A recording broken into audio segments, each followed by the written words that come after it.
Welcome back to Mr. Gregorius Math. We're continuing our series on analytic geometry, and we've got yet another situation where we have to find the equation of a line. We're asked to write the equation of a line parallel to this one, y equals negative 2/3 x plus 1, and through a point 7,4. So this is a little bit more challenging than some of the problems we've seen already. We're no longer directly given our slope and directly given our y-intercept, but we are kind of given our slope. Remember, whenever I see equation of a line, I always start by writing down y equals mx plus b. Thank you. So I'll write down y equals mx plus b, and my hope is to be able to fill in these m values and this b value right here. Now this parallel, well, when lines are parallel, they go in the exact same direction, and they never intersect, which must mean they have the same rise for each unit of run, which must mean that they have the same slope. So because our line we want is parallel to this line, all I have to do is read the slope from this line. So wait, what is it? What is the slope from this particular line? Is it the 1? Is it the x? Is it the y? Is it the equal sign? No, it's 2/3. So I'll have y equals negative 2/3x plus b. That's some of the information already. And just like our last video, I also have some x and y information that I can use from here. So this x is going to get substituted in for this spot, and this y is going to get substituted in for this spot, and it should allow me to go ahead and solve for b as required.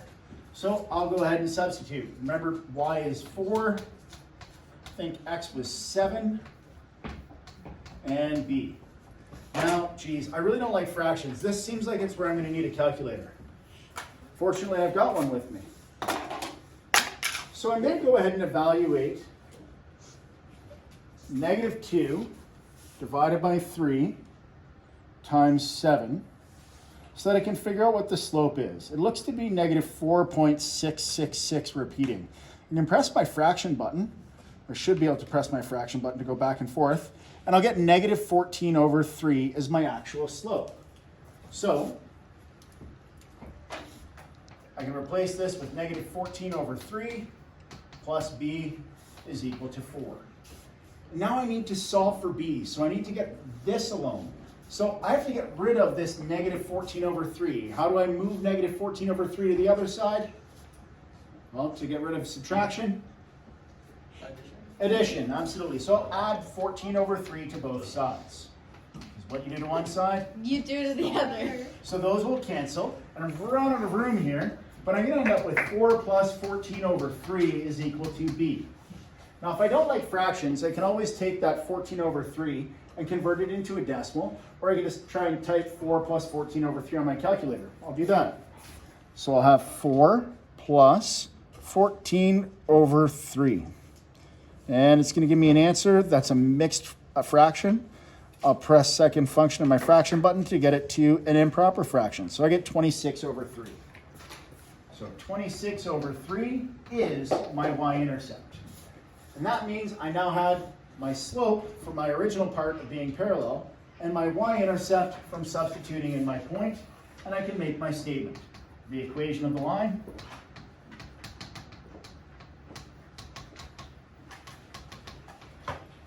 is y equals negative 2/3, same slope, plus 26/3. So yeah, these numbers are a little bit on the uglier side because sometimes in life things don't work out nice and neatly and we're left with a fraction.